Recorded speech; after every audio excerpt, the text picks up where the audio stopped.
We look great, dude. Can you bring your mic closer to you? Yeah. Both of you Yeah, guys? of course. Leo Tat.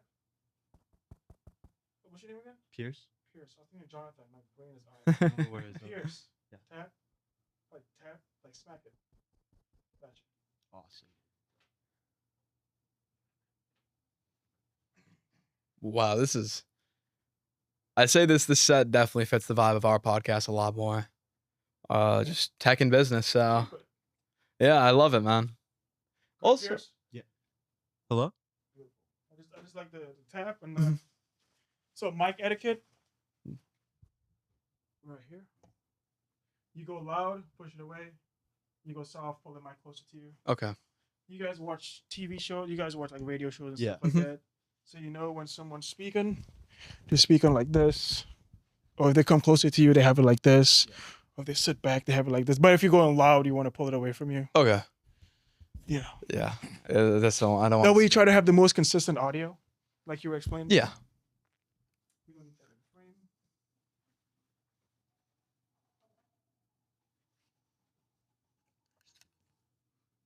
And yeah, I guess we'll. Conversation we just shared. I noticed it's on ISO recording.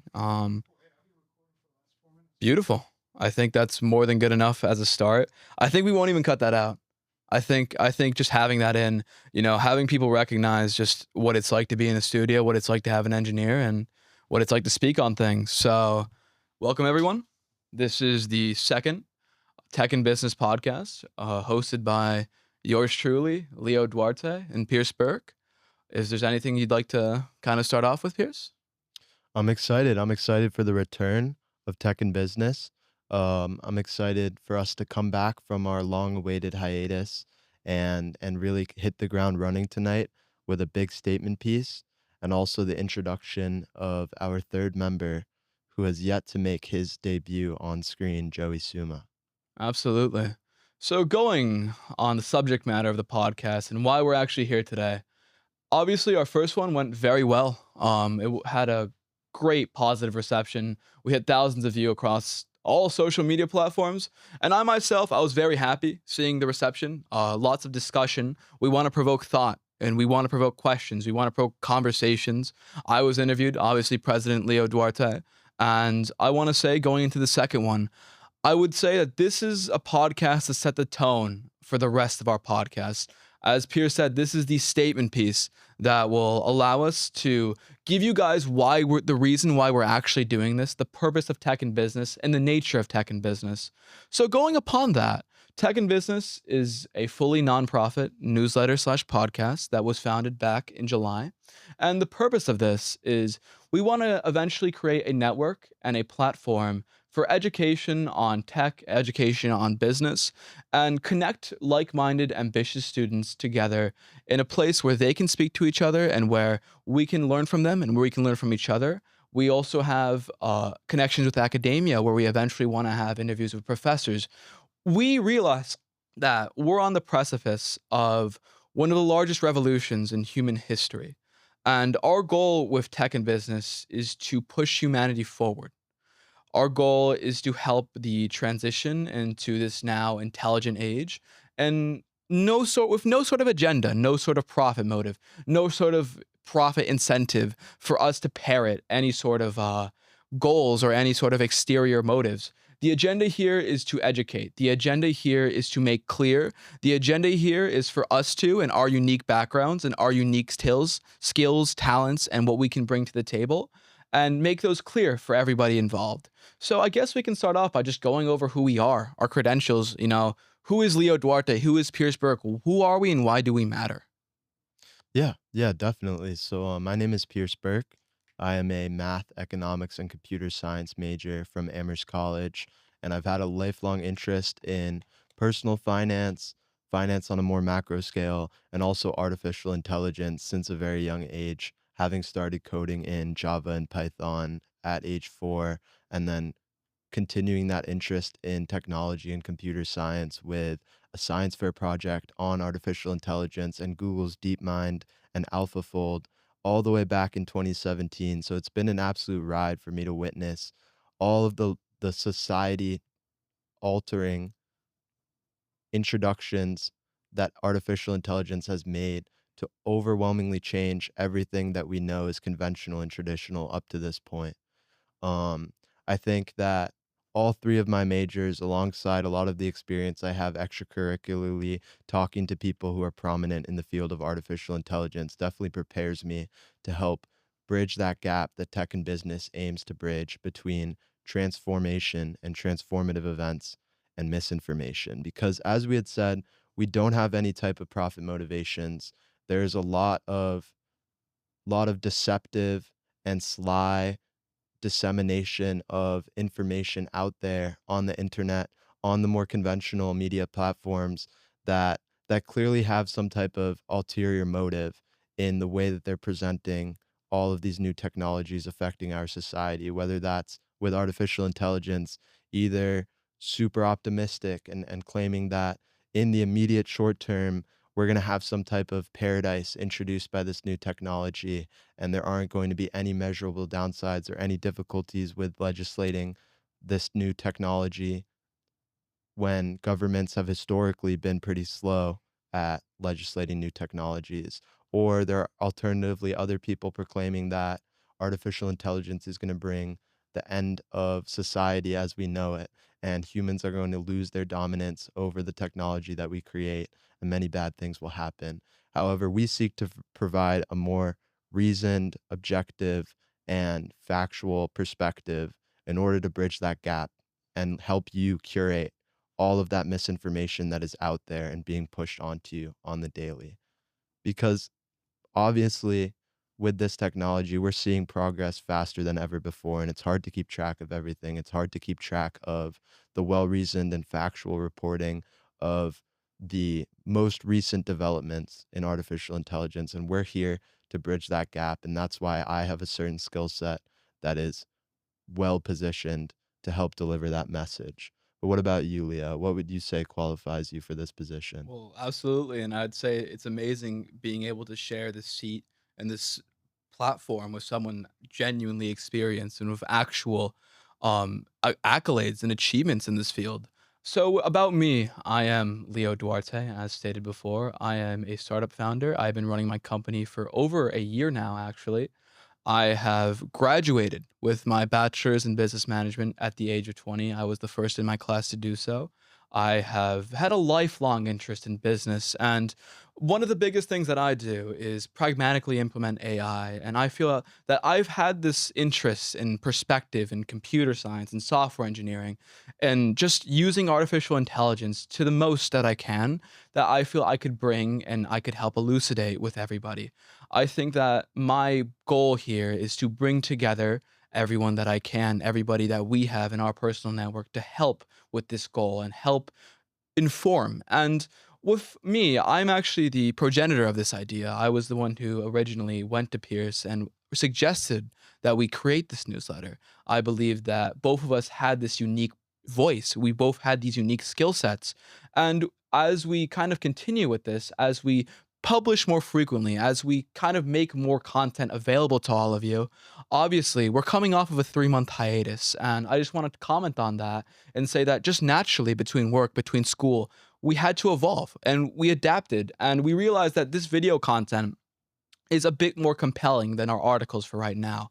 Obviously, I don't mean to move away from articles. It's not the goal for us to just could stop the newsletter. Our goal is to introduce pragmatic video first content through our platform so that people can learn from all ages, younger and older.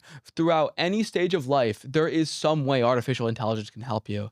However, I don't want to come on here and just be like, "Oh, this is this beautiful amazing technology." I actually would like to more personally have these debates and discussions on the ethical kind of proceedings of this. We have podcasts scheduled with Ivy League students on these ethical issues, and I think that it is a more interesting and obviously a perspective that we must hold and highlight the fact that these technologies have genuine drawbacks like environmental concerns such as job market concerns, economic concerns, and our job is to provide a perspective on all aspects of that. It's not going to just be any sort of parroting or super positive, unnecessarily positive kind of psychopathy, and what we're going to be doing between us two. So obviously, this first kind of half hour of this podcast is going to be dedicated between us, and we're going to be speaking and going deeper into these topics, and we're going to be honestly just giving you guys, of course, as we've given you our credentials and where we see this newsletter eventually becoming. I would say that this newsletter, the goal of it is to create a network. The goal of it is to connect others.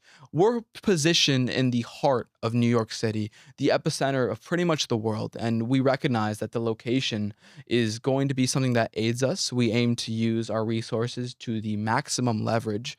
And Piers and I are paying out of pocket for this. It's not something where I'm like, oh, give us sympathy because we're paying out of pocket for everything. It's more so that me and him are both passionate to the point where we truly believe in the mission of this. We truly believe that we were given inherent gifts and talents that we must use. It is only morally correct for us to use these to actually bring people together.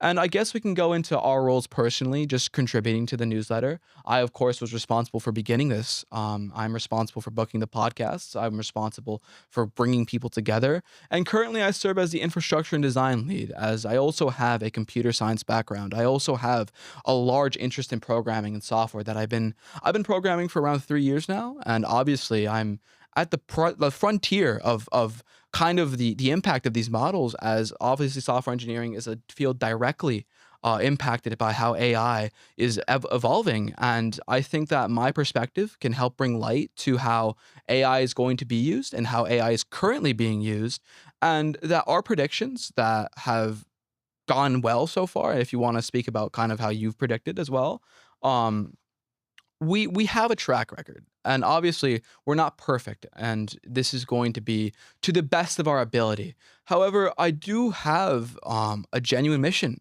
in all of this. We do have a genuine intent, and that's why we have chosen to keep this a nonprofit. We've not chosen to make your viewers, you guys are not our product. The viewers here, we're not monetizing from you. The only product that we are sharing is straight education and just genuine, informed opinions, facts, and perspective.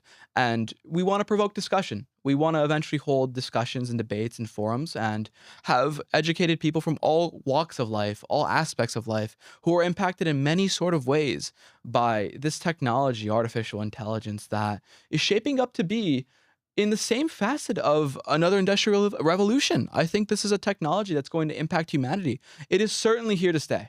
And I will be the one to say that no matter what you do, no matter where you go, AI is going to impact your life. And that is a bet that I will hedge upon with my life. I feel that no matter what kind of happens here, AI is going to impact your life in some way, shape, or form. And staying on top of that and staying pragmatic as well is my goal with everything here.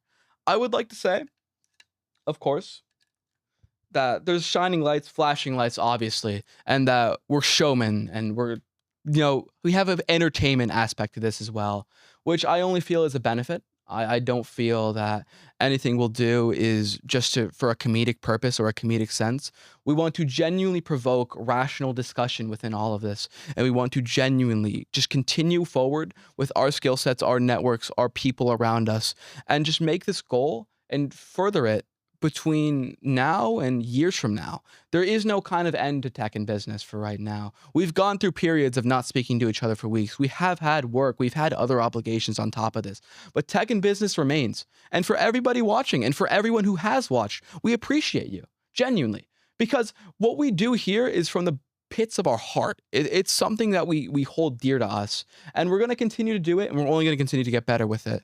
And as we progress, as we evolve, I hope that you guys are along for the ride, for the journey that this has been, founding a kind of a new venture. This is Pierce's kind of you have had entrepreneurial experience, but I would say that this has kind of superseded what you've done previously. Obviously, I've ran businesses before, and this is kind of my second real kind of business that I've ran. So I would like to say that it's a beautiful opportunity, and I feel blessed that I'm sitting on this chair right now with an audience watching me, with the ability to kind of give you guys my perspective and my voice. So, where would you like to continue, Pierce? Yeah, yeah, I agree. I mean, I think we're definitely intent on keeping that educational aspect and that unbiased, unmotivated by ulterior causes aspect of our accessible reporting.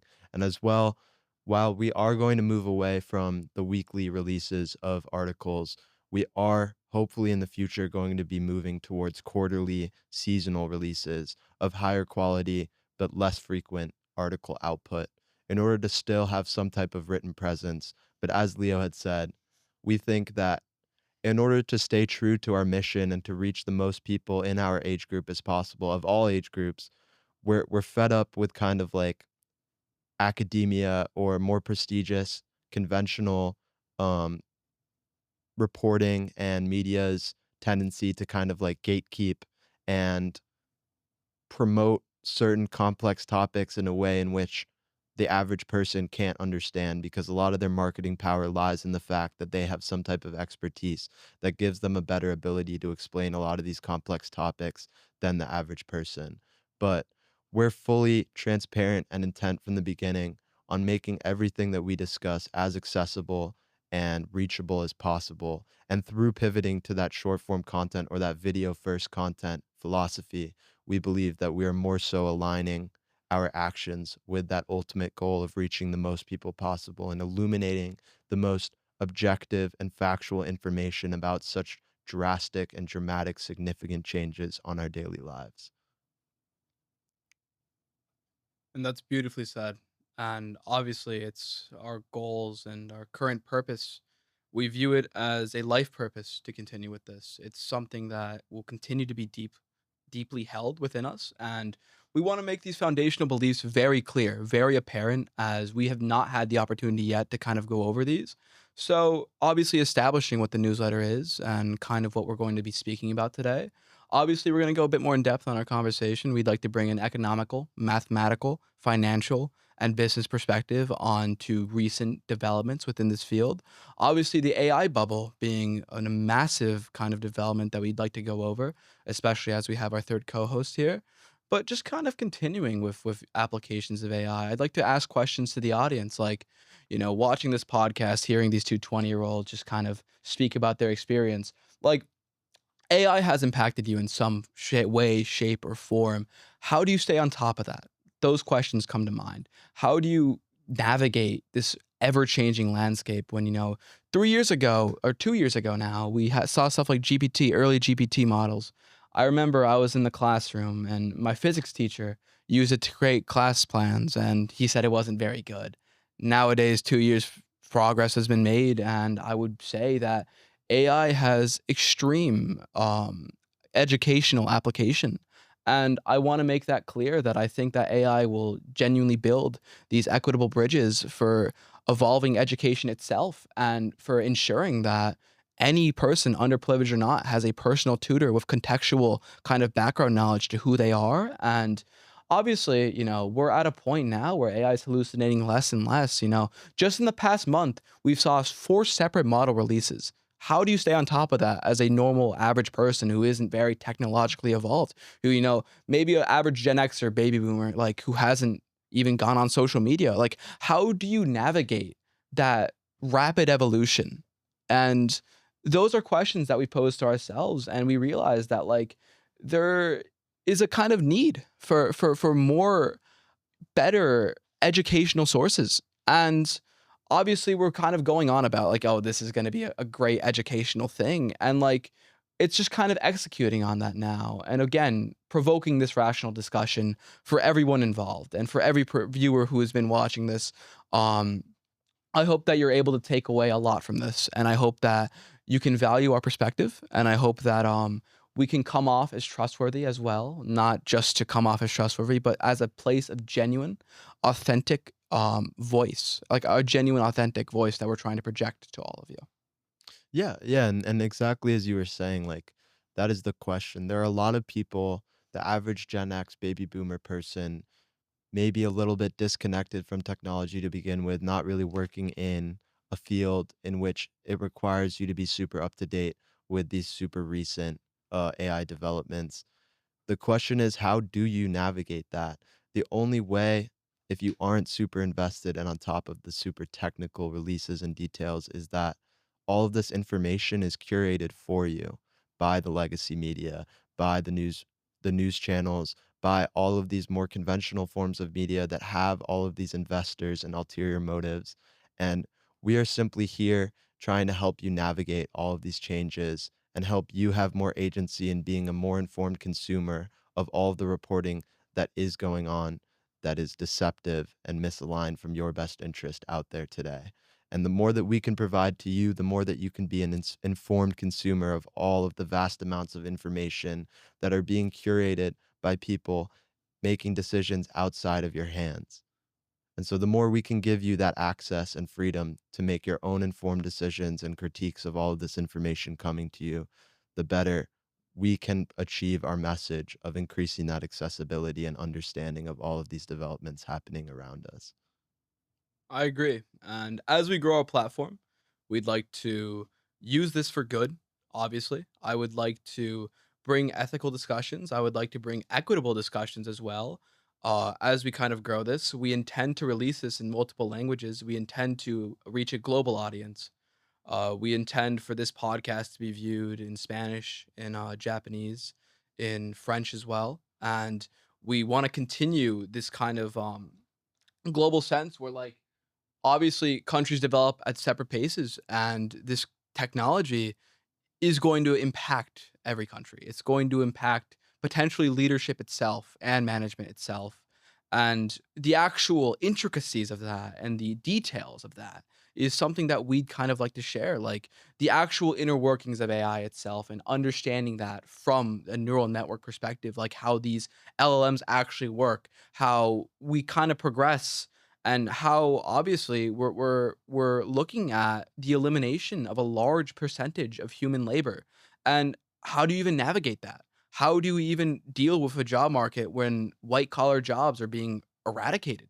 How do you deal with your job, something you've worked in? Let's say you're a software engineer, you've been working there 20 years. You see something like Opus 4.5 come out, scoring 80% on the SWE bench. How do you even deal with that? How do you even deal with these kind of technologies that have like kind of transformed the way we think?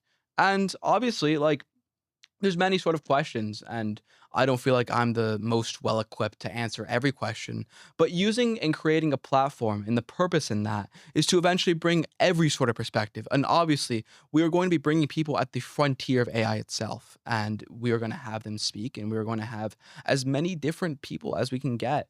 So let's say you're with these kind of evolving models, let's say you're an individual who has trouble in the ongoing job market. We want to help and give tips and give advice and let you know the parameters. We know what is actually being replaced, what isn't, what human aspect can still be kind of maintained. And obviously, we want to keep that discussion going on maintaining the human aspect in sort of things such as art. Like you see something like graphic design in Nano Banana 3 being released just last week. Graphic design is likely as a field going to be very severely impacted, as it's a lot cheaper to just get an AI to kind of prompt and make that yourself. We want to provoke discussion on the ethics of that. What is the ethical and moral impact of a job displacement? Let's say a graphic designer who is being replaced by just an AI. Is there soul in an AI art? Is there soul in kind of the furthering of that kind of aspect of this technology? And obviously, we want to go more in depth. And I think purposely we're staying a little surface level just in the beginning of this podcast, just to give you guys a complete comprehensive overview of just the breadth of this mission. And I take it upon myself. I do not stray away from challenges. You know that from the first podcast. And Pierce as well, I think, is more than greatly equipped to help carry this out. And we realize we're 20 now. And this is a big thing for two 20-year-olds to kind of go upon. But if anything, I think that's motivating. I think we are, as Zoomers, just completely well equipped. We've seen AI itself grow upon us, and I think we are in the greatest possible position to give you guys this information and knowledge, especially from a pragmatic perspective. As Zoomers, we've literally seen AI kind of take over stuff like college, where it's doing assignments now. You've seen stuff like how it's going into work itself And we are the ones who have to deal with that. The graduating classes of 2026, 2027, 2028 are going to be directly impacted by the furthering of this technology. And we want to be the ones who kind of speak about that and who can at least bring some light and some discussion and help people at least be informed with everything. Certainly, certainly. Um, and I'm definitely very excited for Joey to come in and provide a little bit of a financial aspect and perspective on some of the ways the larger markets as a whole have been changing recently. As we alluded to, we will be talking about the financial bubble with artificial intelligence and some of Michael Burry from The Big Short's recent statements, such as deregistering his firm, and definitely very excited for Joey to bring in his perspectives as well. We have connections between some of the brightest students in the world, and we want to bring them and give them voices. I think empowering voices is another thing that this platform that is being created is going to be doing. I feel that there is a lot of students and a lot of talented people who simply aren't given an opportunity to kind of speak on this. It's like I think it's too hard to kind of be given relevant opportunities that aren't clouded again by these incentives and motives and investors, where we want to provide something independent of all of that, all of the hubris that you kind of have to deal with. And I think that there are many different perspectives that should all be kind of highlighted and should all be valued equally, obviously. And I think that at the end of the day, it's a mission that we're looking to kind of carry out.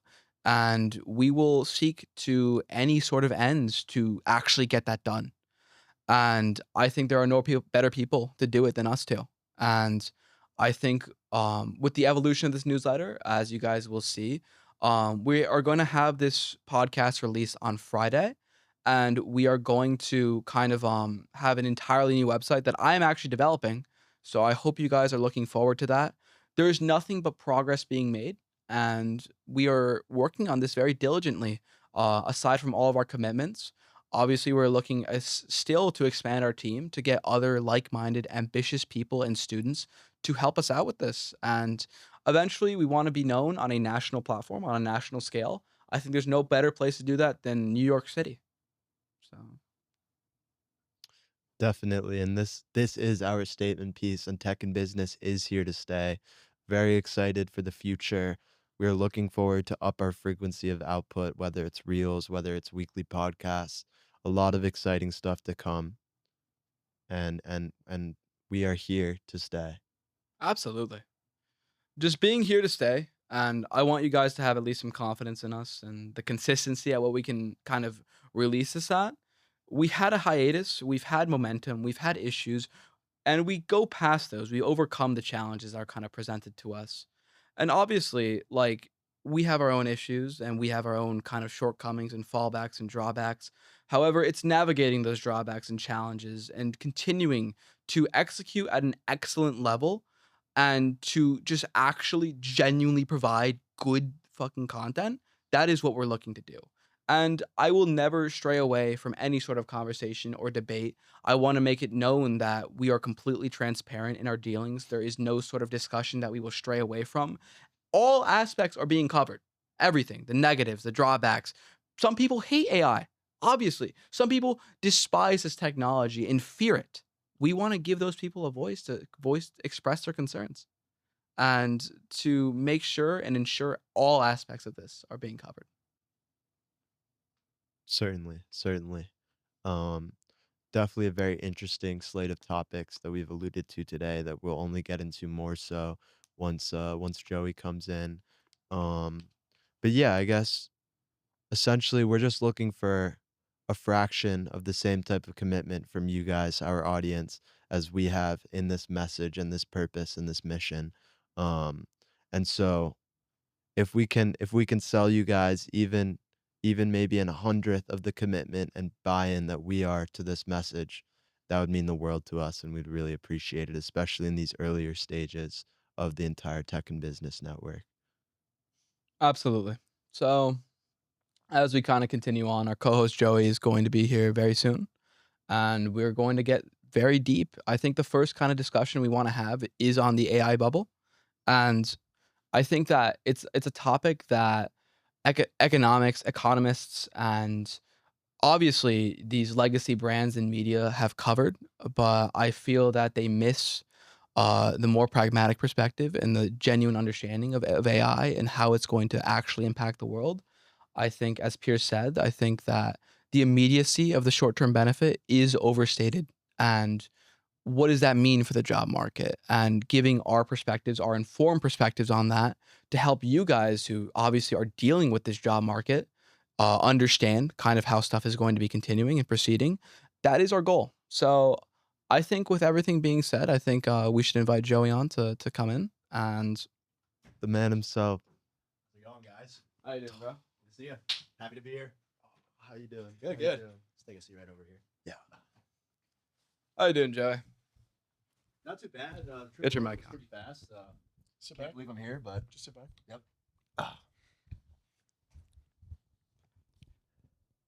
Yeah, we were just getting into the message of tech and business. okay. Yeah, And kind of the trying- overview of the whole mission, what we're trying to build, Yeah. all that. Okay.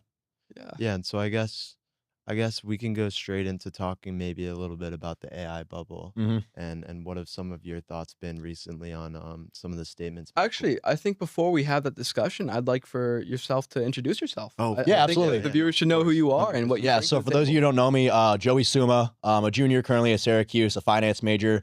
I joined tech and business back in July when Leo reached out to me about this opportunity. I was doing an internship at the time, was getting super into business and finance and all these different trends going on. And I just thought it'd be a cool opportunity to take on. And here I am now. It's an honor to be in the studio finally with you guys. Super excited to see what we have in store for the rest of this podcast. So what are some of your credentials? Like where do you go to college and what have you been studying? Like how have you personally been kind of like preparing and studying and being, able to give your perspective on this? So I feel like my story is really interesting because I wasn't always interested in business at all, really. I've always been into the gym. I thought I was originally going to go to college for exercise science, maybe open my own gym someday, kind of that entrepreneurial side of it because my dad runs a small business. So that was always something that appealed to me.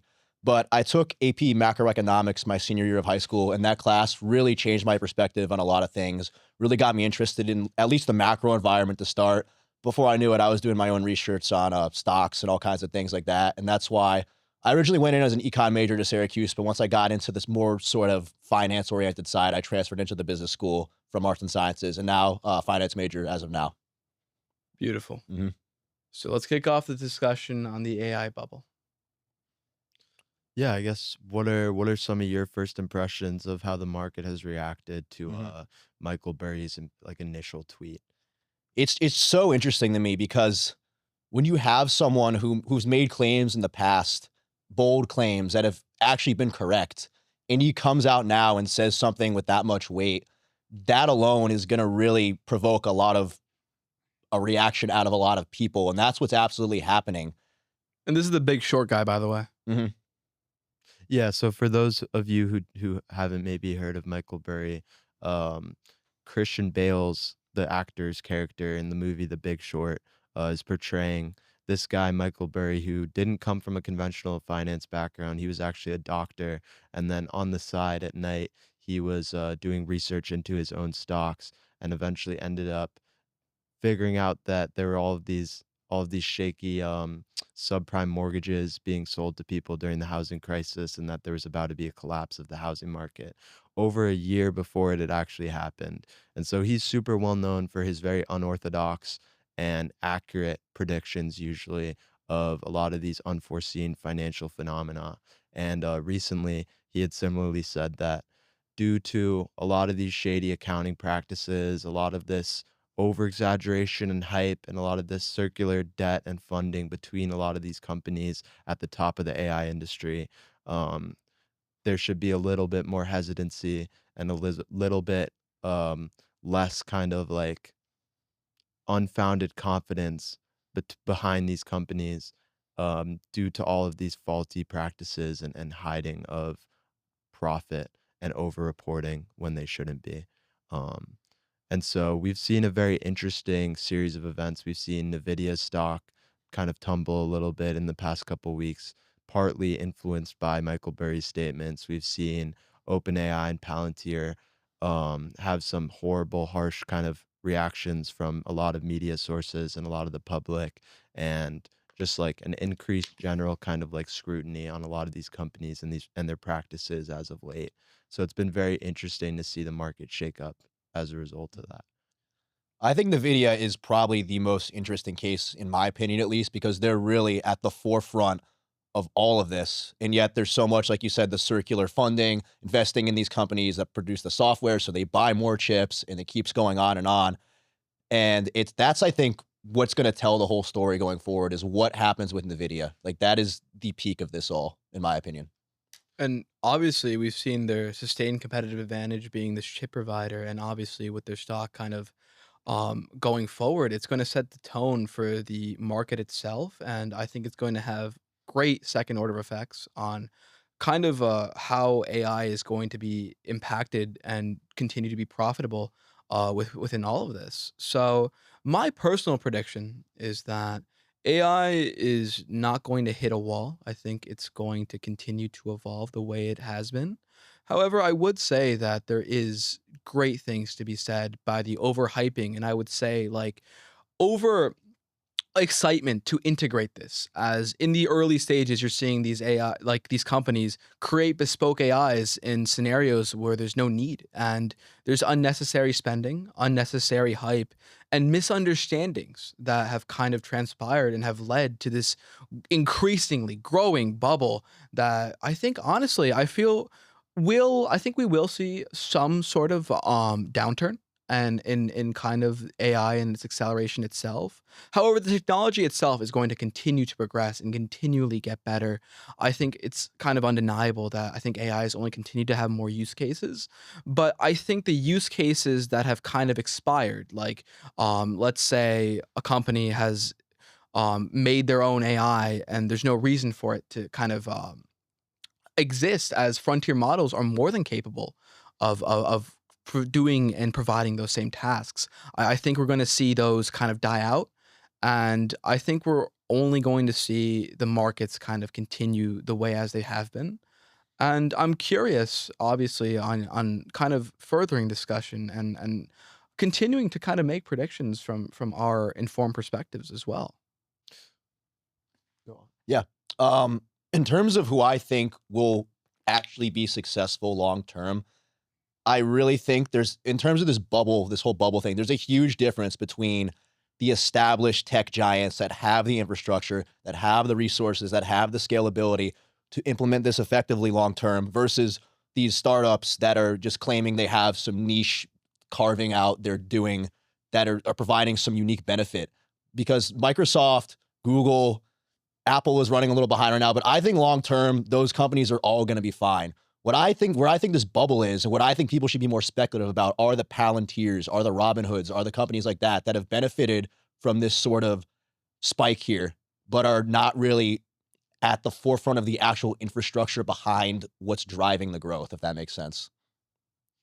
Yeah, definitely. And I mean, like, bringing it back to the circular funding conversation topic, like, there are a lot of companies like Palantir, like OpenAI, that kind of like have these parasitic relationships with these large firms that are more established, like the Apples, the Googles, the Microsofts, and they kind of need to rely on these companies in order to have the infrastructure capabilities possible to deliver on these like growth metrics that they're trying to portray to their investors during all their earnings reports or anything like that. And that is something that should be, I think, definitely a little bit of a cause for concern. And I do think some people are kind of jumping the gun a little bit because also like contextually, if you think about something like the dot-com bubble, um, thinking about like the asymmetry in information with something like the development and like the proliferation of the internet, the amount of uncertainty that we had discussed in the previous 40 minutes and the amount of asymmetric information between a lot of these like consumer finance people, a lot of these regular retail investors, even a lot of these hedge funds is definitely significant. And the fact that there is that much of a asymmetry in information will inherently lend itself to a huge speculative bubble like what we're seeing right now. Mm-hmm. And it is hard to kind of have accurate evaluations in the present moment of how valuable some of these smaller companies that aren't as established are genuinely at the top.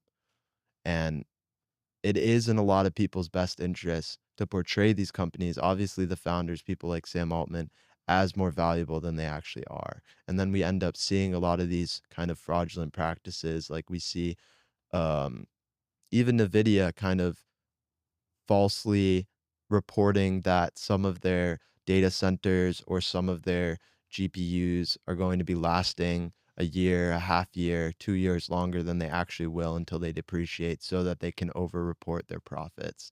And when there's so much asymmetric information, it's prime opportunities for these companies to take advantage of that and to exploit their more specific details about their accounting or their profit margins in order to capitalize.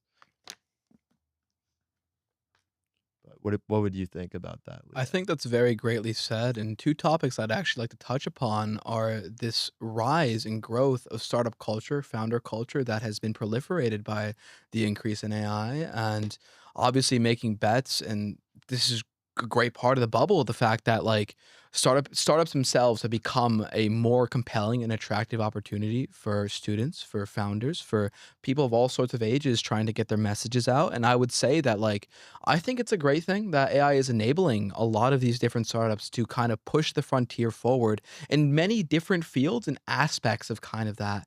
And we're definitely seeing a lot more investments. I think a big thing I'd like to touch upon is Project Genesis, the recent multi-billion dollar kind of project announced by President Trump, and the grand investments that we're kind of seeing into this technology that is going to have a genuine and um, noticeable impact on the way we kind of live our lives. And staying on top of that is kind of something I'd like to talk about and kind of discuss how it's like living in a world that's just ever evolving. It's kind of a lot for some kind of individual to handle.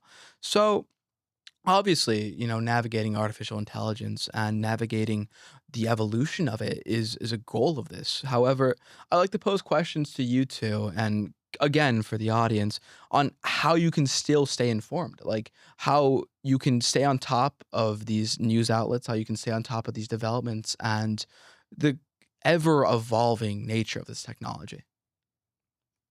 Well, my opinion, I think a huge thing is not just reading and researching and figuring out how you can use AI, because it's one thing to do that, and then it's another thing to actually use it. I think it's something that not enough people do, in the sense that not enough people learn by doing it, if that makes sense. You need to actually use it for like random things, like, oh, like let's make a recipe, let's do this. Like, you use it to complete these random tasks, and by that you get a better sense of like how you can actually communicate with it as a whole. That's why I'm so fond of it personally. Yeah, definitely. No, I would say like specifically like just one example of many would be like in the educational sense, what we were talking about earlier. I feel like a lot of people kind of expect artificial intelligence to like be this like wonder technology and immediately no matter what the prompt is that you provide it or you can use it to like fully do all of your homework instead of maybe asking guiding questions and using it as more of an informative learning tool. A lot of people kind of don't have an accurate idea in their head of what the current capabilities are. And because everything is moving so quickly, it's hard to stay up to date with that stuff, other than the fact that you just have to engage with it and use it in order to have an idea in your head that's up to date of what its boundaries are, what its current capabilities are, and how to best engineer prompts and how to best extract the most value out of it. And that only comes from interacting with it, and you can never really have as accurate or pragmatic of a sense of what its capabilities are through reading. Just like you had said, you really just have to use it and understand through firsthand experience what its boundaries are, what its upper limits of its capabilities are, and then you'll truly have a more informed perspective how it affects your own daily life. And I'd like to just mention and note that a lot of my content going into this newsletter is going to be how I personally kind of leverage this and how you can kind of grow from that and learn from that as well. Like obviously we've engaged with AI as individuals on a much larger scale than most people, and I think bringing that kind of experience, knowledge, and wisdom that we kind of possess is going to be a large theme of this newsletter going forward. Let's say in an application sense, just educational wise, that I've used this to learn stuff like software engineering. I've used this to learn other languages and how I actually do that and how you can actually do that yourself. I think bringing light to that and making people aware of the capabilities of that, the parameters, and also its shortcomings. I think a big thing as well is let's say usage of the like people something like the model Claude itself, like people don't know stuff like Sonnet 4.5 even exists. Love Claude. However, yeah, absolutely. But like I would definitely say like just having that as a learning guide, asking me guiding questions has been one of the greatest learning experiences that I've had, bar none. Like I've obviously had experience in traditional university in a great high school that we all went to, and obviously online as well. And I would say that my greatest teacher that I've had to this day, as crazy as it sounds, is AI. And having that personal tutor that understands how I learn, understands how I work and how I like to set goals, and then kind of transposing that to people watching this, the viewers who are watching this, recognizing that you can have this futuristic tutor who knows you inside and out, who knows how you learn, and you can use this to learn whatever you would like. I think it's only going to get better. I think the educational capacity is only going to increase. We're only going to see this continue to be used in schools. I think schooling itself, education itself is in for not really a rude awakening, not necessarily, but it's in for a dramatic transformation when, let's say, you can upload lesson plans, you can upload work assignments and get direct transcriptions on how to actually complete them effectively. I would say that obviously people are using it, misusing it, I would say, to write assignments. Mhm. However, I would bring light to the fact that this is one of the greatest ways to summate a task and then have actionable advice on how to practically execute on that. I think the personal assistant aspect is something I'd like to bring a lot of light to, and a personal manager aspect as well. AI has kind of helped me kind of stay on track of my own kind of life and my own studies, my own learning. I think it was a big reason as to why I was able to accelerate my degree, having concepts broken down and explained to me, having the ability to ask many sorts of questions. Also, the fact that like I wasn't ever one to kind of ask many questions to schools in school or anything. I wasn't very engaged. However, I think having the kind of private aspect to that, having the ability to one-on-one interact with that has really brought a huge element into my own personal learning, has brought the ability to ask as many sort of questions, and it's also brought, hours of studying. I can go on for, from 1 to 10, obviously within model usage limits. I can't do that at school. I think it's going to be something that is going to definitely transform, like its knowledge now is comparable, let's say, to a PhD, and that's a professor. Like that is going to radically transform, I think, education itself. And I want to make my platform a place where people can learn, obviously, and learn how to learn as well. Yeah, absolutely. I totally agree with that thing. That statement you made about companionship in a way and how you can use it for so much more than you really know before you try it. Like if I asked ChatGPT right now, like describe me in 3 sentences, I did the other day actually, and it was like shockingly accurate. It just shows you like if you're willing to put in the work towards like this sounds weird because it's not a person, but developing a relationship with AI in a way that you can use it most effectively for your goals, it will dramatically transform how you go about everything. And of course, relationship wise, I think an interesting topic that I'd like to bring up is actually AI companionship itself. And obviously, newer providers like XAI and Grok have kind of tried to market themselves in a way where people are developing relationships with AI. I'd like to bring up Ani. I'd like to bring up, I believe, Maven is her name. The fact that people are developing these kind of parasocial relationships with chatbots. They're starting to begin to feel emotions. I would like to bring light to people who have actually kind of progressed themselves in that way, who have chosen to eliminate themselves kind of from the dating pool and to kind of pursue a romantic relationship with AI itself. I think that's such an interesting topic to myself. Like it's almost dystopian. It's almost like in the movie Her, where you have this like almost image of a romantic partner, and people are genuinely proceeding with that. They're interfacing with it as if it was a person, and companies are benefiting from it. Like a big part of XAI is actually kind of making and bringing that companionship aspect, obviously in the form of X companions, and we're having people, develop relationship with bots. I mean, I'm curious to see how that technology is going to play out and how these parasocial relationships will eventually kind of bridge into reality as robotics kind of increase and accelerate. But obviously, that's kind of its own aspect, and it's almost controversial to speak about. Like, you know, people have AI girlfriends. Like, I Yeah. mean, I mean, I personally never would do that, but it's crazy because we're like so still in this infancy of this technology and this is already happening. It's just wild to me. Like I'm curious how you guys feel about that same point. Yeah, yeah, no, it's definitely kind of insane to see like all of this science fiction like literature and media Mhm. like come into real life in some extent. And I guess like it just shows like I feel like independent of artificial intelligence, there's kind of like an overwhelming sense of like a looming inauthenticity and kind of like straying away from these human aspects of everyday life. We've been seeing obviously the proliferation of parasocial relationships in terms of content and social media for the past couple of years now, and this I think is kind of just like a natural kind of next evolution of the internet simultaneously connecting people but also isolating people, and for people that have for some reason or another kind of like dejected themselves from the overall dating pool or desire to find companionship or love with another human.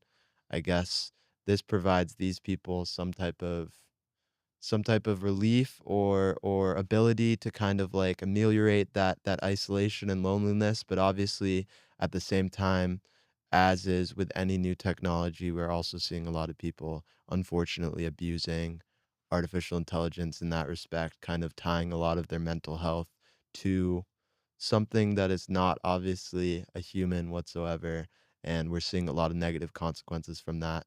But I think this kind of just comes along with the broader issue with artificial intelligence in terms of asking the question of how can we properly regulate and legislate such a quickly evolving technology when federal government other world governments have historically kind of had a lot of trouble keeping up to date and actively kind of like urgently passing legislation as new technologies arise. We still kind of don't have the best regulation, at least in the United States, of the internet as a whole, let alone there being any chance that with a new technology like artificial intelligence that grows much faster than anything related to the internet, that it will be difficult to kind of imagine at least the federal government adequately legislating something like that. But there obviously should be more conversations across disciplines, not just within computer science, but also with people within politics about how to best ensure that this technology isn't abused and exploited to people's detriment. and I would like to touch upon like appropriate legislator, appropriate guardrails, and appropriate, let's say, leadership and kind of maintaining and straying away from a potential technocratic oligarchy to where the owners of this technology have this power or unfounded power. And I think it's very important that we continue to have conversations on the important guardrails on kind of just owning like this technology and facilitating it in different sorts of aspects. One thing I would like to touch upon is AI and its kind of almost understanding of human emotion and how it's going to impact fields such as therapy, such as psychiatry. Um, I personally think that people are going to be turning to AI for self help, for evolutions of themselves, for exploring themselves. And I think it's going to be an interesting use case to kind of follow along with.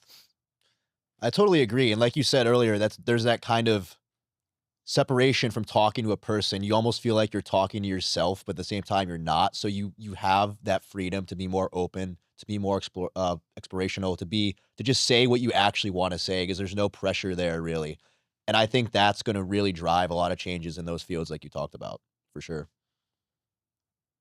And I think appropriate guardrails are more than important to continue to push for. I would like to make an example of the more recent model Grok 4.1. it has pretty much no guardrails or restrictions in the content that you can actually create with it.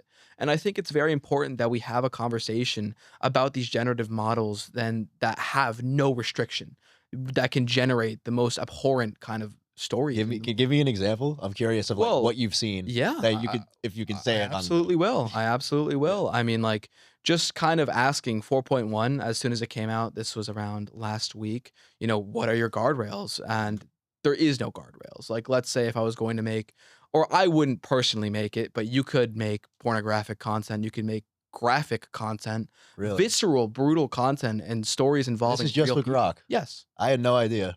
Well, yeah, I mean, you don't need to experiment with Grok or ask it. You don't need to push That's its crazy. limits. That's what we're here to do for you guys. But I think it's very important that we continue a discussion on like where is the stopping point? What should AI be able to write about? What shouldn't it be able to write about? And what makes that distinction? What actually just like constitutes creating a limit in terms of what can be discussed and what can't be? Because there is kind of an abstraction of the morals that kind of go into that. How do you actually kind of start to discuss or create these moral guardrails that should be in place? Or should there even be moral guardrails in place? Should we allow these models to continue completely uncensored? I know ChatGPT will be releasing an uncensored model in December. And I know that Grok 4.1 is completely uncensored. I know that the Imagine model before October 15th was also completely uncensored as well. But, we're going to go into a world where you're going to have open source uncensored models between now and the near future. What is the type of content that's going to be generated and how do we genuinely put guardrails on this? And like, do we stop at is it should be dead people? Should it be like do we don't make content of living people or of people themselves? I think Sora had a pretty inspiring way of doing it where you had to personally upload yourself and everything else was kind of pre-generated or not a real person. But stuff like Grok and prior to its guardrails being put in place, you could Yeah. generate anything. And that is a kind of terrifying reality where anyone has the ability to paint any picture. And I think going forward, I think you genuinely have to bring light to all sorts of conversations about that. I think it's very important you don't stray away from what can be generated and what shouldn't be generated and the benefits of generating, whatever. Like I think it's really scary that you can just upload a photo of me, you can take a screen cap of this podcast right now and make me blow up or something. Like I don't understand. Like where do you put a guardrail there? Where do you even begin to have the moral discussion of the implications of the technology itself? It is a tricky question, and it definitely extends to kind of potentially even more dangerous and risky use cases. Like I know we had seen recently that Opus 4.5 had been used by a group of inexperienced coders in order to launch a full scale like type of DDoS attack. I forgot what the specific organization was that they launched it upon, but it was just interesting that with minimal coding knowledge, a group of people were able to fully kind of like guide Claude through allowing them to do all of these different types of like tasks that while any of them in isolation wouldn't necessarily raise any alarm bells, chained together all of these separate tasks were allowing them to like launch some type of penetration attack on another organization. And so then it also begs the question like how should we be monitoring people's interactions with all these models and how can we truly ensure that people aren't using these models for nefarious reasons? Because now we're kind of asked the question of like how do we discern what is legitimate and genuine and real versus what is created by these models and kind of just indiscernible from real life. It begs a very upsetting and disconcerting type of conversation that we're going to have in the future, that we need to have, about how to regulate all of these technologies. And a big kind of development recently with Gemini 3.0 and Nano Banana Pro, their new image model, I have seen some fascinating images. I've seen some images kind of indiscernible from reality, as you've said. I think keeping people informed on tail marks of AI generated kind of imagery and visuals is extremely important. I think that you can easily fool or gullible people with AI images, and it's like it's only going to get better. Like, how do you discern from I love this hypothetical scenario that I've seen kind of played around with where like, what if someone in court, generates a video of me shooting someone and then it's used as actual evidence. I don't think we're just there yet, but that's something that's going to kind of come to fruition. And I think that continuing conversations. And obviously, we're asking so many questions here. And obviously, we're students, we're ambitious, and we're, curious people. I think that these questions are the heart of this newsletter. And obviously, us ourselves may not have the answers to everything. And I think having the questions themselves and being able to ask them to people at the frontier of this technology, that is going to be the goal and the heart of this newsletter, as I think rational discussion needs to continue to be had between all sides and all aspects. And I think that we're only going to continue to progress ourselves with these fascinating kind of interviews and questionings from people that have actual, let's say, firsthand experience with how this technology is shaping the world. Certainly, yeah. I mean, like, definitely very excited for a lot of interesting interviews to come. Um, we're definitely trying to like promote and market more on our own individual campuses, and hopefully try to get some of our professors on to speak about some of these topics. But more importantly, some startup founders and some people within the industry of artificial intelligence, within business, within finance, that can talk to their firsthand experience, like you were saying. So a lot of exciting stuff to come in the future for sure. We seek to cover all aspects of this as well. And our skill sets are uniquely kind of tailored to that, where I can bring the kind of business aspect, using it in my own personal businesses, how I've kind of been able to leverage it successfully, how I've honestly, I'll give some anecdotal experience now that like when I was building my business, a lot of it was kind of parlayed through AI, where I had asked it, is this a strategic move? Is this an optimal use of my resources? And giving it contextual knowledge and also actually genuinely helping me with client relationships, especially obviously that now I run my business by myself. I think that a business aspect to this, and obviously since I've negotiated, I've closed deals, I think that I could bring that kind of business aspect. And we also, as well, between us three, we have an economical, a mathematical as well. Pierce, if you'd like to go on about your mathematical kind of knowledge, and as well a financial perspective. As Joey has had internships in New York. Joey has actual firsthand experience working in these kind of capital markets, and obviously the one of the most attractive job opportunities in the world in terms of finance. And if you guys would kind of like to share more about that as Yeah, I guess that would be an interesting natural segue into a next part of our conversation. I guess, Joey, what were some of the more interesting like market reports you had done, and what were some of the direct impacts you had seen in your internship this past summer of AI on your daily workflow? Could you talk a little bit about that? Yeah, so it was really interesting. Like the second day of the internship, I remember my boss went up to me and all the other interns and he said, by the doesn't have to be right now, but I want you guys to do a presentation on how you would integrate AI into this team by the end of the internship. We were for a second, it was like kind of weird. We were like, why is he asking us this? Like, can't he just like figure it out himself? Yeah. But then we got thinking like, we're the tech savvy generation. We're the ones who grew up with all this change. We're the ones who have experienced it firsthand more so than any other generation alive right now. And seeing someone that really values that perspective really changed my mind and let me know that we are going to be the people that determine how this is used, how it's regulated, what its implications are, the moral questions, everything Leo was talking about. It's up to us. It's up to us in the end. And that really kind of confirmed that whole experience. Yeah, yeah, no, definitely. Like, I mean, that is really like that's also definitely super empowering though. Like that is Mhm. the thing. Like we are kind of like at the forefront of this new like cutting edge of society. And that's why it's extremely important and even more necessary that we make it our responsibility as a generation, as young people entering into the workforce, entering into our adult lives, that we stay as up to date as possible so we are able to make those informed decisions and provide our opinions when asked, like you had been asked on the internship, how to inform older people who might not be necessarily as socialized or familiar with integrating these technologies into their daily lives. What are the best practices? What should we avoid? And how to best implement these technologies into our daily lives? I think Socratic discussions on this are paramount. And obviously, it's a fascinating experience that you've shared with us that you yourself were asked. And I'm Mhm. certain that they took genuine advice from you.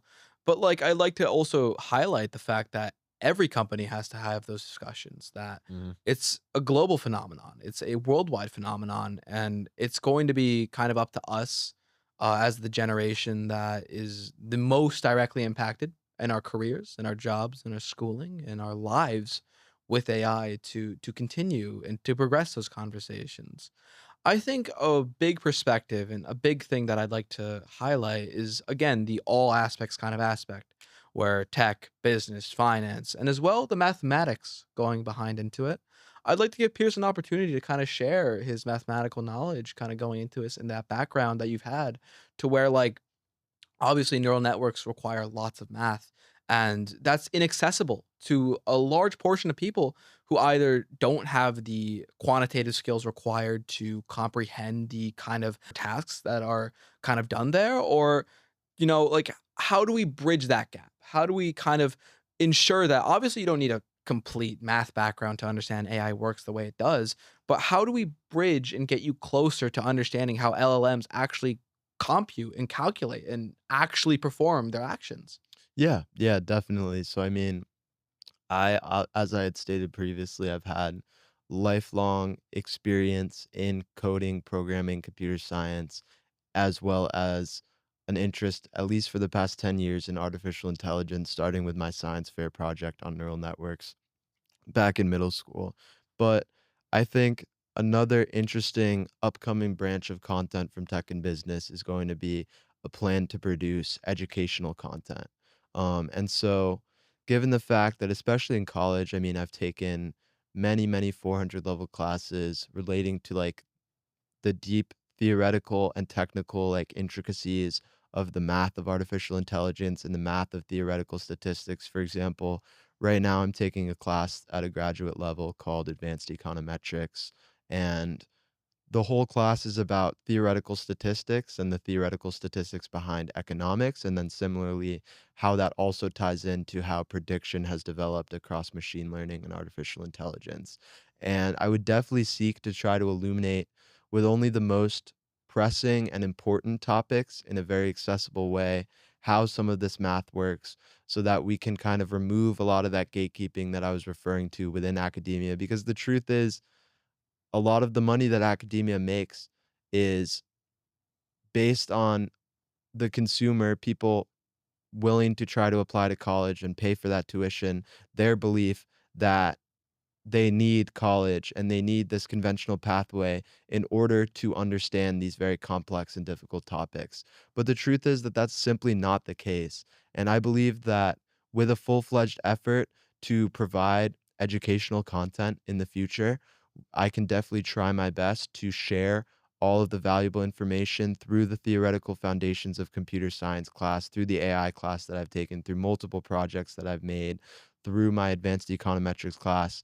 My goal would be to share a lot of the valuable information I've learned at one of the most prestigious colleges in the country, the number one, often swaps out with Williams every year, sometimes number 2, but number 1 or 2 liberal arts college out of 500 in all of the United States of America, consistently ranked amongst the top 50 colleges in the world, Amherst College. So my goal, as I had said, would be to try to distill only the most important and accessible and relevant information from those classes so that you yourself can also have some type of better understanding of the actual technical details of how these large language models encode all of this verbal written information into numbers and interpret it, all of the complex math that shouldn't be so gatekept and kind of veiled in this guise of difficulty, so that the people who do have the information can continue to make profit off the people who don't.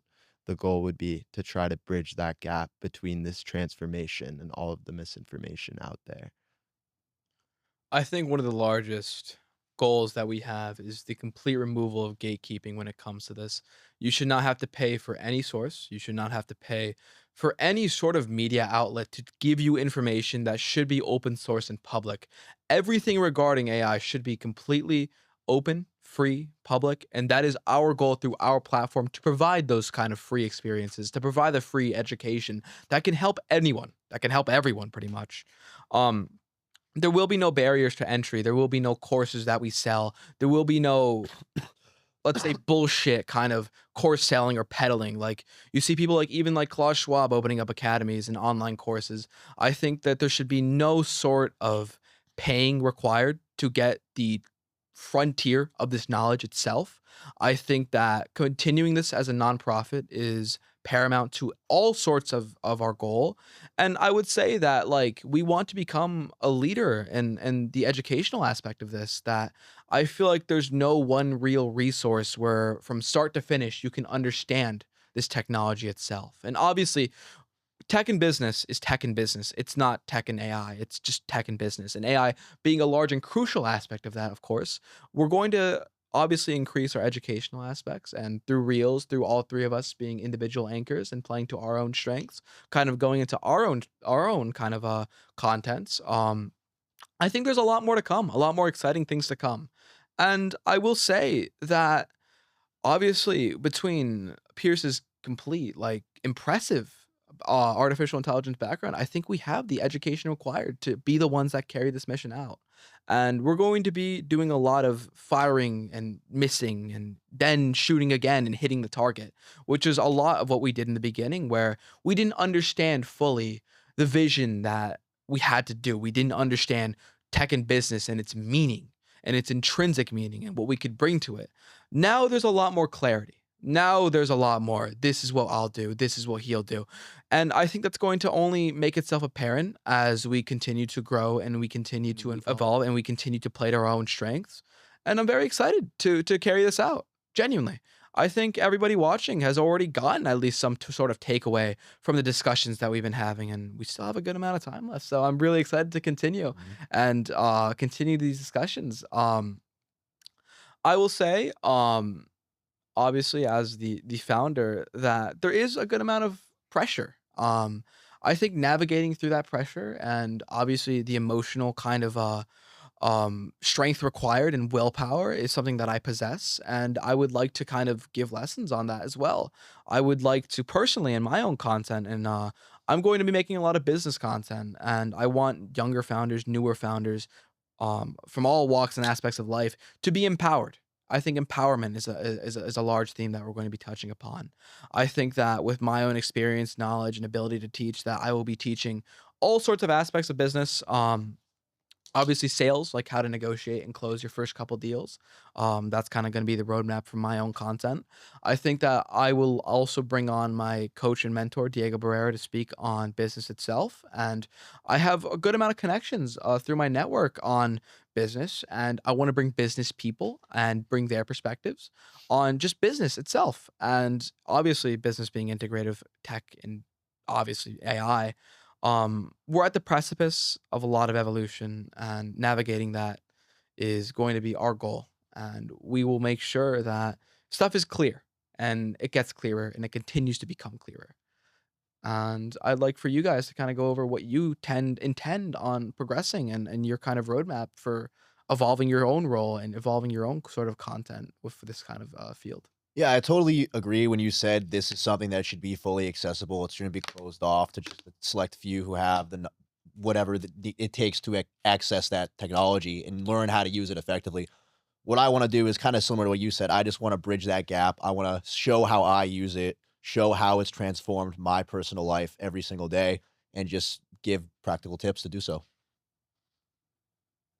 Yeah, definitely. And as I was saying, alongside the seasonal releases, obviously that we'll continue to be having quarterly, um, starting at the end of this year, at the end of winter. Um, Definitely really excited to continue with a lot of hard hitting, interesting interviews with prestigious and experienced people at the forefront of all three of those fields, as well as a lot of that really interesting and valuable educational content that will be coming your way as well in the next couple weeks.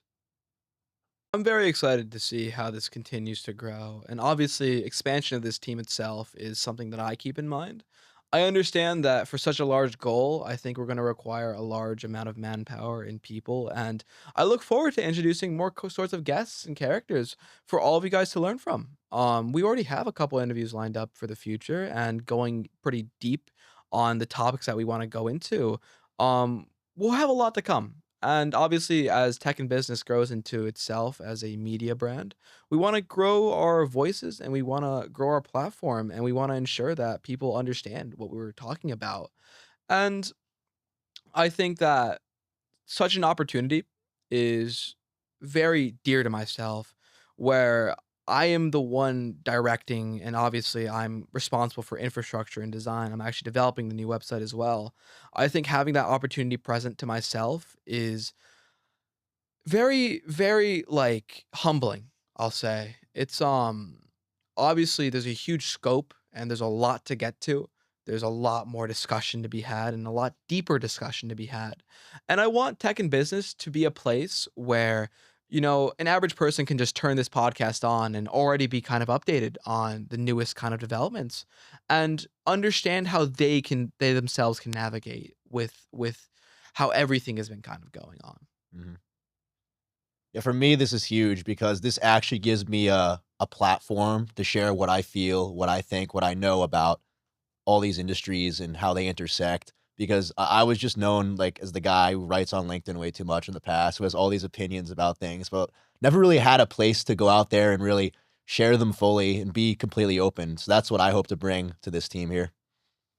And obviously building upon a Joey, I think that this is something applicable to many different people. Mhm. I think that we will have people across the nation working on this, and obviously I make that offer open to anyone listening now. If you're willing to have your voice be heard, if you want to share something, some sort of info, knowledge, tip, advice, then we'll make that platform open to you. I think keeping things open and accessible is paramount to the goal itself.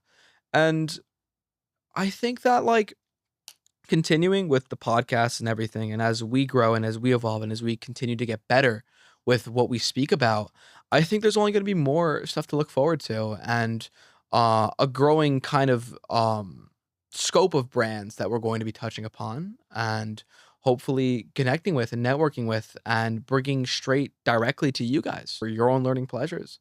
There's a lot to go over as well, obviously, that we have available to us, and we're gonna continue to kinda go through with those. We're gonna follow through with our goal.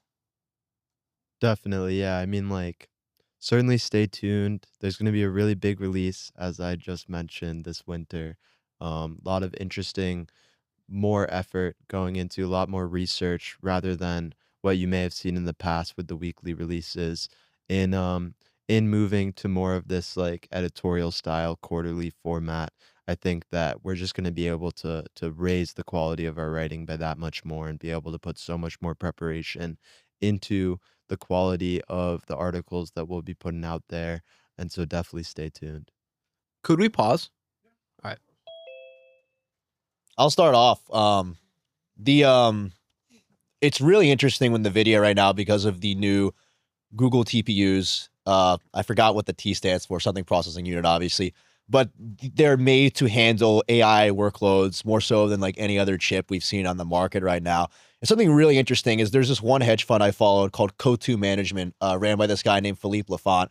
I had the privilege of hearing him speak last summer, actually, at UBS during the internship. He did like a chat.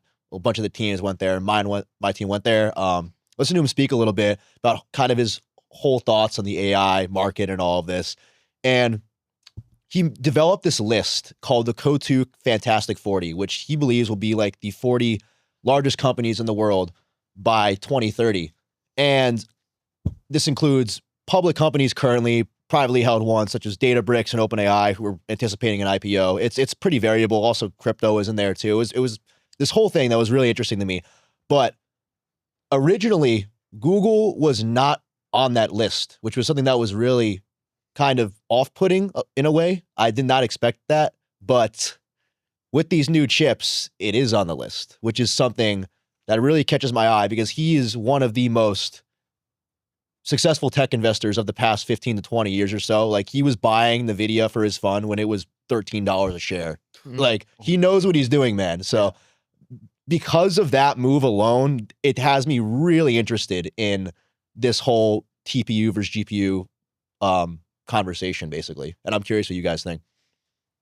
Yeah, yeah. I mean, I know that like with the recent development of those chips, Google does have an absolute vertical integration in AI from the chip production to like the data centers to the manpower and experience within AI for the past 15 or so years.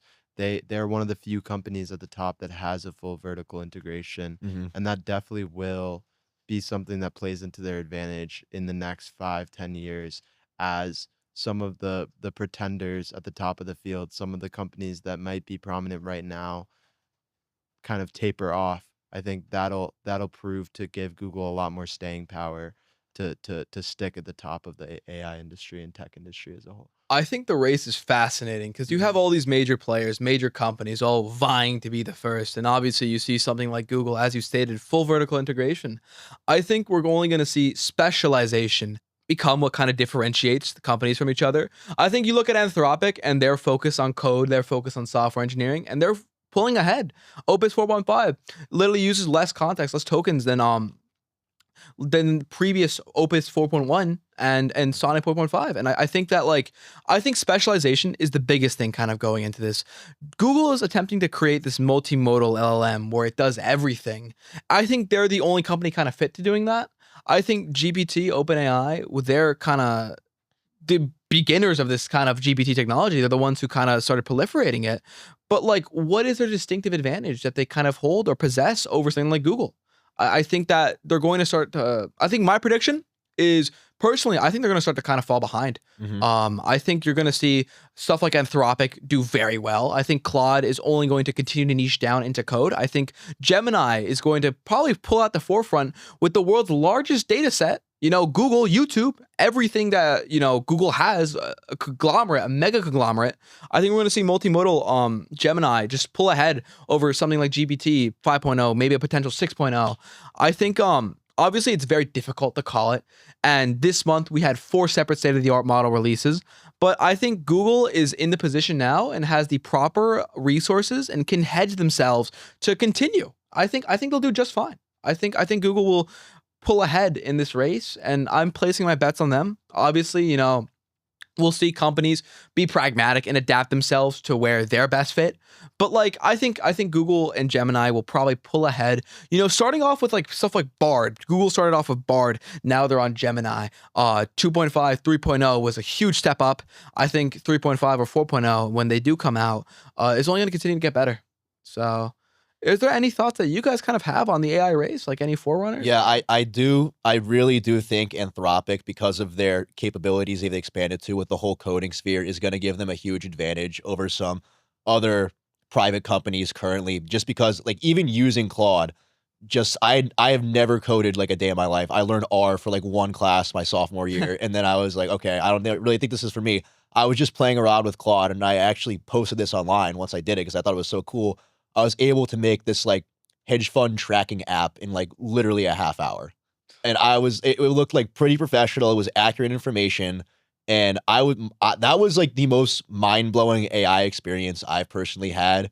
And it really got me thinking about not just Claude, but Anthropic as a whole, what they are truly doing and how that could progress so far going forward. They currently have the largest training set until early 2026, the largest data center alongside Amazon. So that is a massive advantage. Obviously we're going to see stuff like X Colossus and with Project Genesis, more kind of gigantic, super centers being opened. I think that it's going to be very interesting. And I think the environmental impact is going to be something that we want to kind of highlight, because obviously these have direct impacts on water, on pollution, on environments around them, on communities around them. Where do you put stop limits? Where does the negative outweigh the positive? And I personally think for right now that it's going to only help us solve an issue like climate change. Obviously, there's a huge claim to be making that obviously climate change is a grand issue that we're facing. But I personally think that the current trade-off and the utilitarianism, the utilitarian nature of AI is kind of worth the drawback. of the of current like proceedings of the environment. I mean, I think that's a little bit of a difficult kind of.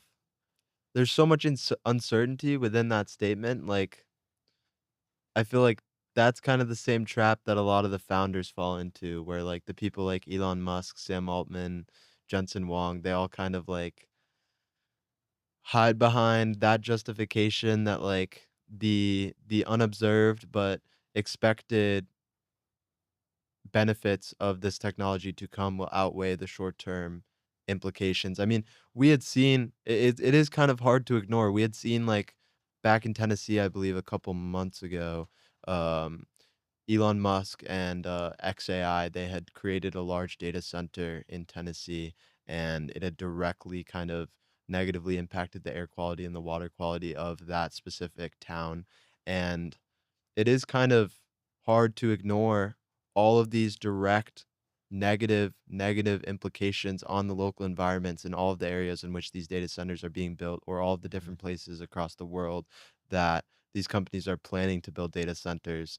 I mean, Take Virginia, for example. They're like basically at full capacity already in terms of like the space they have, because that's a pretty big hub for data centers, I yeah. know. So it's just, yeah. And then it's like we don't necessarily 100% know if like artificial intelligence will be able to like drastically improve our ability to solve these wide-reaching problems previous previously to the introduction of AI. Like it's kind of difficult and almost like a reflection of like our capitalist extractive society to justify all of this short-term negative, detrimental impact on people's air quality, people's water quality, people's local environments, local ecosystems.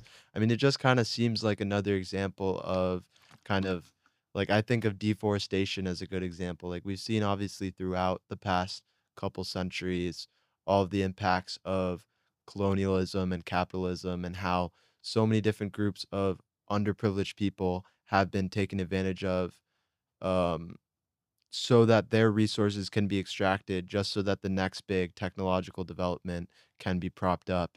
And this is yet again kind of another example of our pursuit of progress and some type of grander societal development kind of taking priority over the immediate physical conditions and environmental conditions of certain people. So it's a difficult trade-off and a difficult kind of like statement to make that you think that artificial intelligence is kind of this like necessary technology and all of this rapid overstated data center production and promotion will be justified given the potential positive benefits of such a technology. But obviously a lot of people kind of disregard all of those genuine negative kind of consequences of such on a never before seen unprecedented growth that we're observing today. Well, I would say that I kind of disagree with you. I think that the environmental kind of drawbacks that we're facing are only necessary. And I think that this is going to be something that is only going to help us make us more efficient. So I personally say the pros outweigh the cons here. Obviously, we have kind of differing perspectives there. But I'd also like to kind of pose the question, with these environmental kind of aspects, obviously, do you think AI will ever kind of get to a point where like its environmental impact is minimized? Where like, obviously we're kind of trying to do a sprint towards silicon-based life and obviously with all the stuff that comes with that. But like at what point is it too much? Like at what point would you say this environment we should care more about the environment? Yeah, I mean, there are a lot of people within artificial intelligence today that have those types of environmental considerations. There's a large growing movement and corpus of literature and papers that have been published promoting kind of the benefits of smaller language models and kind of dispelling this belief that's widely held that like the more data and the more compute power that you have, the better your model will be at reasoning.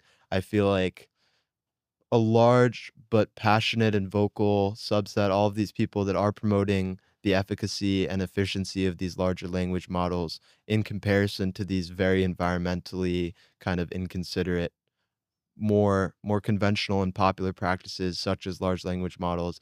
I think I think there is a lot to be said and a lot to be highlighted about the fact that some of these smaller language models can actually reason better, and they aren't as much kind of relying on rote pattern recognition and rote distillation of large amounts of data. They are actually kind of reasoning to a higher extent because they aren't simply just repeating and replicating all these patterns that they see within data, but due to the fact that they have a much larger set of training data, they are kind of forced to develop a lot more of these reasoning strategies that we recognize as familiar when thinking about how humans actually reason. So I think the more that these ethical voices within the forefront of AI research are kind of like pushed and promoted, the more of a reasonable and less inconsiderate outlook as a whole that the AI industry can have on its ethical and environmental implications of such unprecedented growth. Yeah, and to add on to that too, the whole other part of this conversation is the whole energy talk. These LLMs use so much energy. And a big question right now is what's going to happen to that industry as we're kind of seeing these climate concerns as well as we're gradually, slowly but gradually transitioning away from fossil fuels for a multitude of reasons and towards nuclear energy, towards whatever other source you may think of. It's that intersection is going to really shape, I think, how this industry develops within the next 20 to 30 years as a whole. And what do you guys have to say? I have to say, obviously, the energy capacities being an issue. Obviously, with as we've been on the environment. I mean, I don't know. I like to post the controversial opinion that it's kind of worth it. I want to bring some debate into this and say that like, the environmental impact that we've kind of seen is warranted and it's merited for such a transformational technology. But what if we keep integrating this and we are not able to find an energy source that can substitute?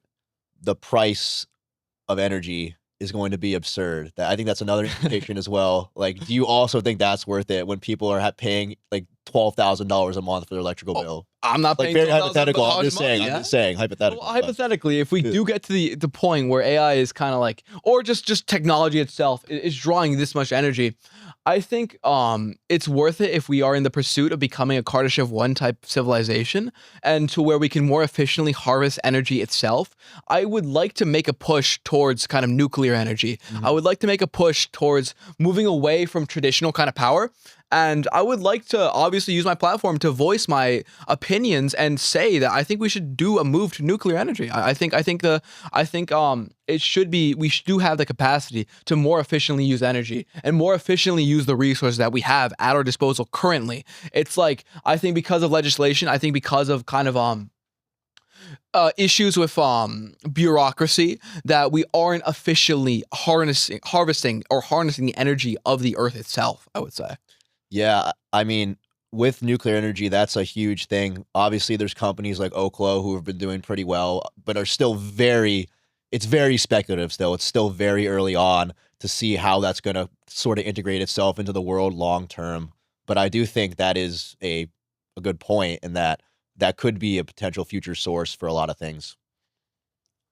I think there's an unfounded weight and an unfounded, like, let's say, scared. I think people are too scared of nuclear. I think, a lot of backwards mindsets preventing human progress or where, people are kind of scared to have nuclear power plants. They're scared something like Chernobyl will happen. Yeah. They're scared that a meltdown will happen. I think that we have proper guardrails. I think that we have proper preventative measures that can ensure that nuclear can be integrated and incorporated properly and within communities. And I think that it's only going to help our efficiency. And I think that we should look to more efficiently harvest energy. And I think that AI, this is again another hypothetical, once it's capable of reasoning at a much higher level than humans, what if we look into something like artificial strong intelligence that creates these novel kind of ways to actually utilize energy?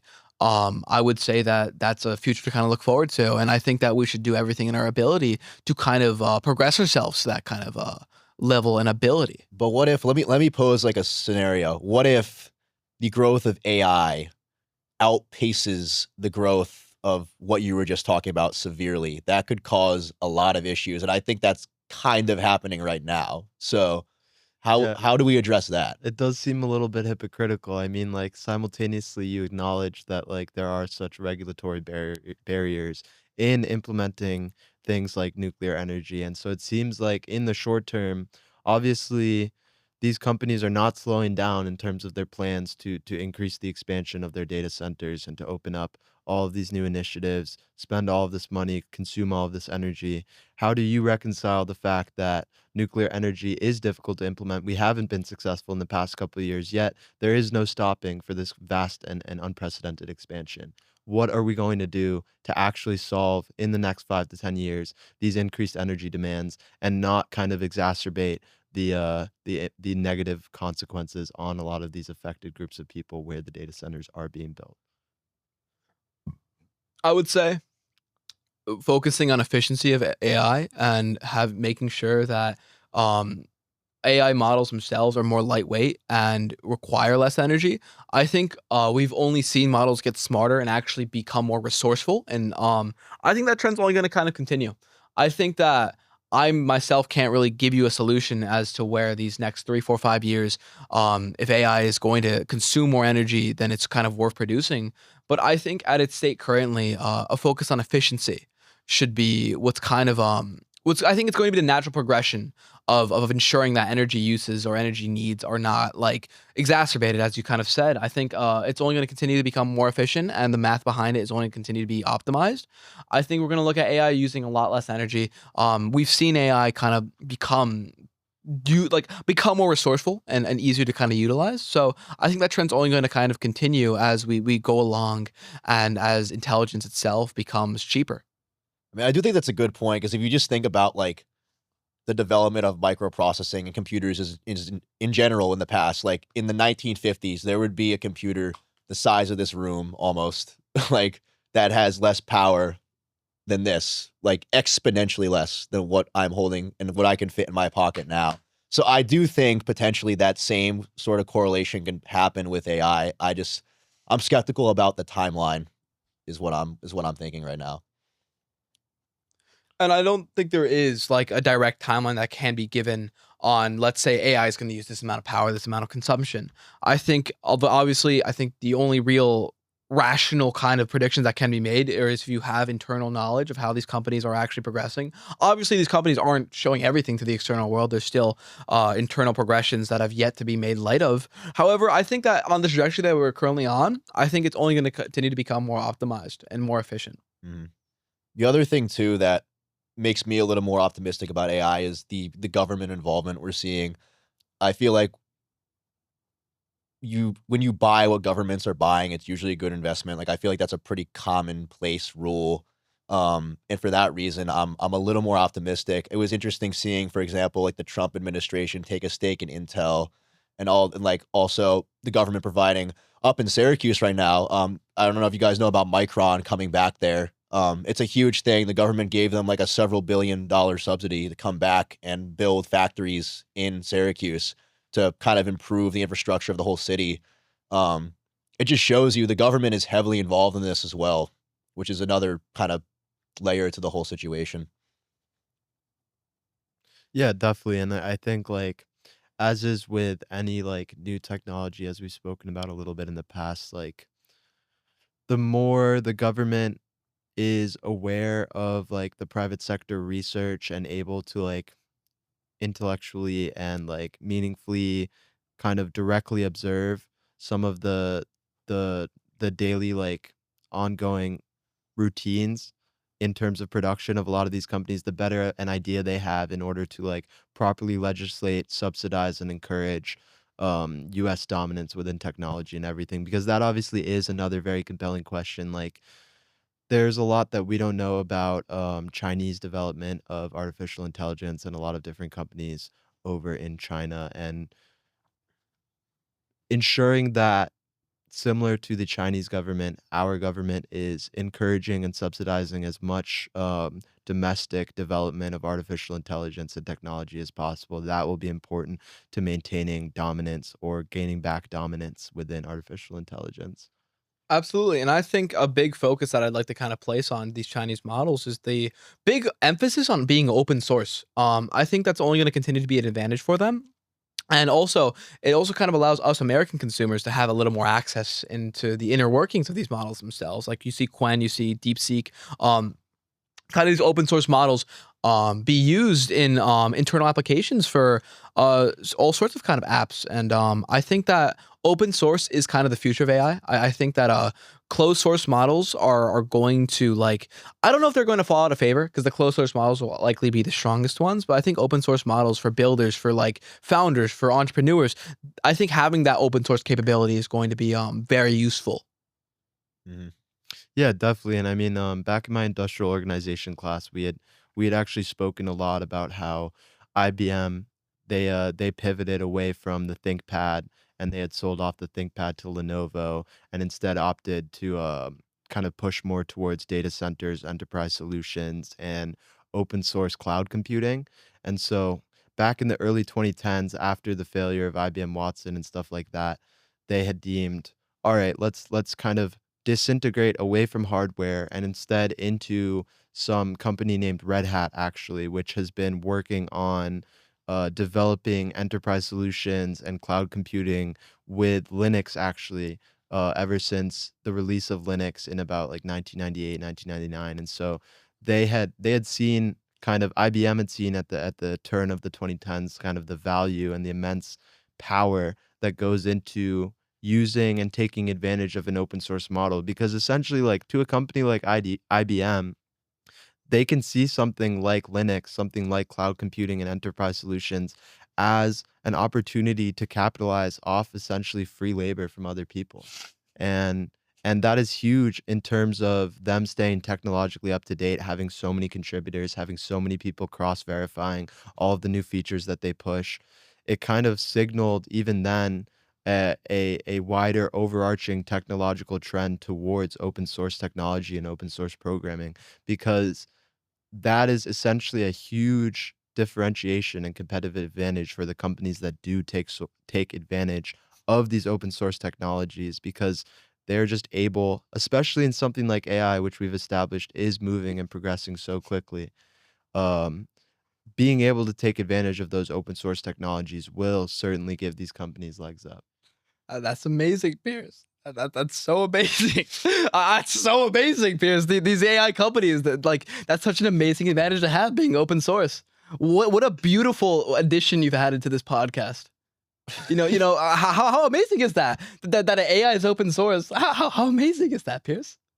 Well, there's a lot of like economic analysis around network effects and the fact that rather than just the value, like the direct value of the expertise and managers and employees that they had acquired from Red Hat, just the fact that they now have more ownership and authority over such an open source technology and language, such as Linux, gave them even more added network Okay, but do externalities. you use Linux? You don't use Linux, No, I actually have used Linux. but you don't use I Linux. don't think I've day to day. ever met someone that's used Linux. I mean, I've used The Linux too, important but like, thing like is that these companies who use Linux are able to do more interesting things and sell them as a service to these companies Okay, for fair enough. value. We don't necessarily ourselves have to know how to use these open source technologies, but the fact that they are open source and popular enough to have contributors communicates enough value to these larger companies to acquire companies that interact with those technologies. all right, but I don't care. Well, the thing is, like, if we're trying to have an objective analysis of the competitive landscape of artificial intelligence, this is a pretty important kind of feature of their strategy to gain dominance and market power. Okay, but I don't use open source modeling. Why should I? Why should I try that? Understanding its value and importance will give you a better idea of some of these companies' broader long term plans and predictive capabilities of where the AI landscape will be in 5, 10 years. That's the importance, even if you don't necessarily individually interact with such a technology. So if I wanted to kind of try this for myself, what would you recommend? I mean, there are a lot of people, like super technical people, who use something like Linux, who use something like cloud computing. And I mean, I guess just understanding previous like strategic moves that some of these companies have made, like for example, what I brought up with IBM acquiring Red Hat, Mhm. just understanding the importance and value that these companies That's so please ignore. important and Please valuable, ignore. Pierce. please ignore my unprofessional. He's gone off the co-host here. rails. He's I gone don't off know the why. rails. I don't get it. It's time and time again he can't take anything seriously. But essentially, something like understanding the importance of IBM's acquisition of Red Hat and similar like acquisitions in the past. You called me a narcissist Machiavellian. What's wrong with you, Pierce? And I stand by those words that I had said in the last episode. I don't understand. I literally paid a podcast for you, and you called me a narcissistic, manipulative sociopath. You think I'm gonna let that slide, bro? You see people as like, assets. no, but what are you gonna do though? Well, I'm not gonna do anything about it. I'm gonna call him out on it because this is my podcast. Why would you call me that? Because it's true. I don't think it's true at all. I think I view people, as assets, as they should be. You have a track record. Wait, you said you view people as assets as they Yes, should. as useful, valuable assets that could help me out. I think that's the perfect way to view people. Because you see people as only the value that they can provide to you and never the value that you can provide to them or their value outside of what they can provide to you. Okay, but is there an issue with that? Because I think that's pragmatic. Pragmatic? I mean, maybe from like a business perspective, but from a moral and ethical perspective, no. Well, why should I consider a moral and ethical perspective because it's important? Well, obviously it's important to human capacity, but if I can make more profit not considering that. Can I ask you a question? Absolutely, ask me a question, Pierce. Whenever you go to sleep at night, do you feel content and happy with your life choices? And I feel fucking amazing. People. I feel fucking amazing about how I treat people. Well, you heard it here, folks. All of the legitimacy of this podcast has been evaporated before our eyes. And any credibility or real genuine compassion was all performative from Leo Duarte during this podcast. And that is a guarantee. A guarantee. Tech and business is only going to continue to evolve and to become what it's meant to be. When they ask me, Leo, are you going to do the podcast? Yes, obviously I'm going to do the fucking podcast. Leo, are you going to let this podcast fail? Bitch, I'd rather die! I'd rather die than let this podcast fail! I put this shit on my back and my shoulders. I want to make sure this shit is seen till the fucking end. And I promise you guys, there's only going to be more fucking podcasts. There's only going to be more episodes. And I promise you, there's only going to be more electrifying fucking episodes. And we're going to ensure that we get to the bottom of everything. And I understand, Pierce calling me a fucking narcissistic Machiavellian. I don't know what's wrong with you. I think you're stupid for that. I think that's disgusting. And I'm so disappointed in you for ever trying to have a discussion that I paid for and you try to make me look like a fucking idiot in front of everyone. I mean, honestly, like your actions speak for themselves. Your track record through this conversation of multiple of the ethical conversations and questions that we've posed to you. I mean, I think the people can make their own decision about how they feel about you and your ethical standing, but it's clear after the events or lack thereof, emphasis on lack thereof. I think it is clear though, based on the events of the last podcast, Peter's departure because of your mistreatment of him throughout the podcast consistently. I think it's obvious to people that you are morally bankrupt and you have no ethical standing to feel proud of when you go to sleep at night.